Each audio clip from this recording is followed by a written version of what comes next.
मला तरी वाटतं की इंटिरियर डिझाईनचा जो आत्मा आहे हा स्पेस युटिलायझेशन आणि स्पेस ऑप्टिमायझेशन हा आहे. म्हणजे आता हे जे घर आहे, आता आपण मुंबईमध्ये बघतोय की ज्या काही नवीन इमारती बनत आहेत त्यामध्ये कार्पेट एरिया रिड्यूस झालेला आहे, स्पेस क्रंच आहे. मग अशा वेळी तुम्हाला जो हा कमीत कमी एरिया मिळतो याला तुम्ही जास्तीत जास्त त्याचा उपभोग कसा घेऊ शकता, त्याचा जास्तीत जास्त उपयोग कसा करू शकता, हे महत्वाचं असतं. तर आता हे जे घर आहे हे 1 BHK घर आहे. याचं साधारणपणे 464 स्क्वेअर फीटचं कार्पेट एरिया आहे. मग या कार्पेट एरियाला आम्ही ऑप्टिमाइज कसं केलेलं आहे, तर लिव्हिंग रूम आहे. लिव्हिंग रूम मध्ये जी खिडकी आहे ती खिडकी ॲज अ सिटिंग म्हणून त्याचा वापर करता येऊ शकतो. त्याचप्रमाणे इथे ज्या सोफा सेट आहे, हा सोफा सेट आम्हाला अनफोल्ड करून त्याला बेडमध्ये कन्वर्ट करता येऊ शकतो. त्यामुळे रात्रीच्या वेळी समजा काही माणसांना झोपण्यासाठी जागा, आपल्याला अतिशय छान जागा अवेलेबल होते. किचन आणि लिव्हिंग रूम मध्ये कनेक्टिव्हिटीसाठी आम्ही त्या ग्रॅनाइट मध्ये एक विंडो बनवलेली आहे. या विंडोचा जो फ्लॅप आहे हा डायनिंग एरियामध्ये कन्वर्ट होतो. आता जेव्हा आपल्याला डायनिंग एरियाची गरज असते तेव्हा तो डायनिंग एरिया असतो, आणि जेव्हा आपल्याला त्याची गरज नसते तेव्हा तो लिव्हिंग रूमचा भाग असतो. त्याचप्रमाणे जर आपण बेडरूम मध्ये गेलो तर बेडरूम मध्ये युजली आपण बघतो की इंटिरियर करताना बेड हे सेंटरला असतात, परंतु या केसमध्ये आम्ही बेड हा खिडकीकडे सरकवलेला आहे, त्याला एक स्टेप दिलेली आहे, आणि उरलेला जो भाग आहे तो आम्ही स्टडी रूम मध्ये कन्वर्ट केलेला आहे. तर अशा प्रकारे काही छोट्या छोट्या क्लुप्त्या वापरून आम्ही याच्यामध्ये स्पेस ऑप्टिमायझेशन केलेलं आहे. शहरामध्ये इंटिरियर डिझाईन करणं हे आजच्या घडीला एक खूप मोठं चॅलेंज आहे, कारण की एवढे इंडस्ट्रीयल मटेरियल आज अवेलेबल आहेत इंटिरियर करण्यासाठी, आणि त्या सर्व मटेरियलमध्ये कोणतं मटेरियल सगळ्यात जसं रेलेव्हंट आहे आपल्यासाठी हे आयडेंटिफाय करणंच मुळात कठीण आहे. मग या हजारो मटेरियलच्या पॅलेटमधून जेव्हा आपल्याला रेलेव्हंट मटेरियल निवडायचं असतं तेव्हा हे मटेरियल कमी करण्यावर आपण भर दिला पाहिजे. आता इथे वॉलचंच एक्झाम्पल आपण द्यायला गेलो तर आपल्याला कळेल की ही जी भिंत आहे ती विटांनी बनवलेली आहे, त्याच्यामध्ये सिमेंट मॉर्टारचा वापर केलेला आहे, त्याच्यावर सिमेंटचं प्लास्टर आहे, त्यावर पीओपी केलेलं आहे किंवा पुट्टी केलेली आहे, त्याच्यावर डिस्टेंपर आलेला आहे, त्याच्यावर रंग आलेला आहे, आणि त्या रंगाचे सुद्धा 2 कोट आहेत.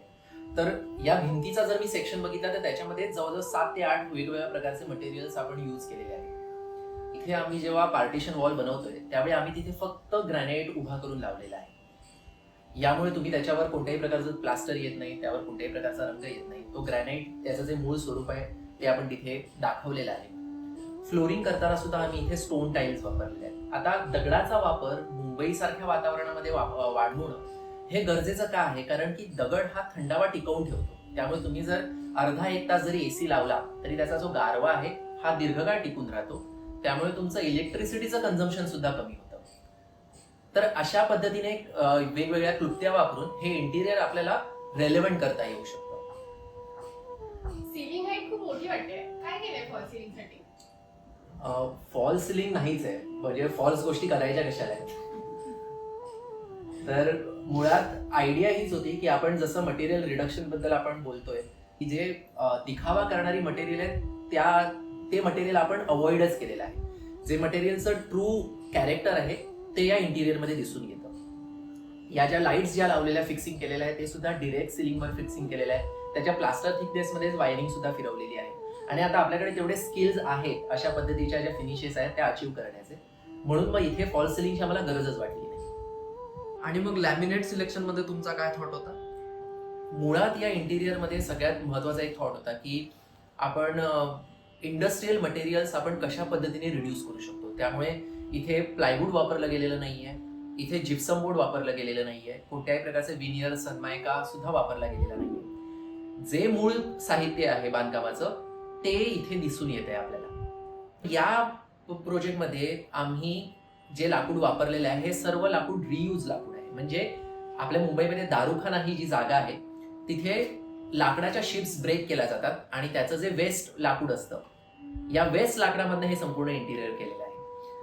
आता याचा सगळ्यात मोठा ऍडव्हान्टेज हा आहे की ती जी बोट आहे गेली 50-60 वर्ष ती समुद्राच्या खाऱ्या पाण्यामध्ये आहे, आणि त्यामुळे त्या खाऱ्या पाण्याला ते लाकूड सीझन झालेलं आहे. त्यामुळे मला हे नक्की माहिती आहे की भविष्यामध्ये या लाकडाला कधीच वाळवी लागणार नाहीये किंवा कोणत्याही प्रकारचा बोरर लागणार नाहीये, कारण हे एक वेल सीझन्ड ओल्ड लाकूड आहे. मुळात हे घर ज्या कुटुंबासाठी आम्ही इंटिरियर केलेलं आहे ते संदीप गावडे काका आणि साक्षी काकी हे मुळात कोकणातले आहे. मग या कोकणातल्या घरांचं जे घरपण आहे हे आपण या इथल्या इंटिरियरमध्ये कशा पद्धतीने आणू शकतो, हा सुद्धा त्यातला एक महत्वाचा विचार होता.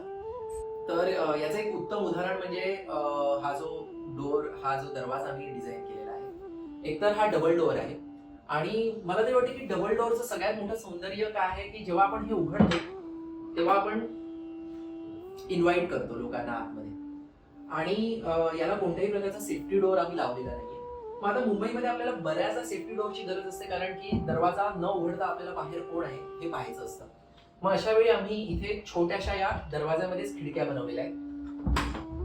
मग या खिडक्यातून तुम्हाला समजा काही डिलिव्हरीचं सामान घ्यायचं असेल तर ते तुम्ही आपण घेऊ शकतो.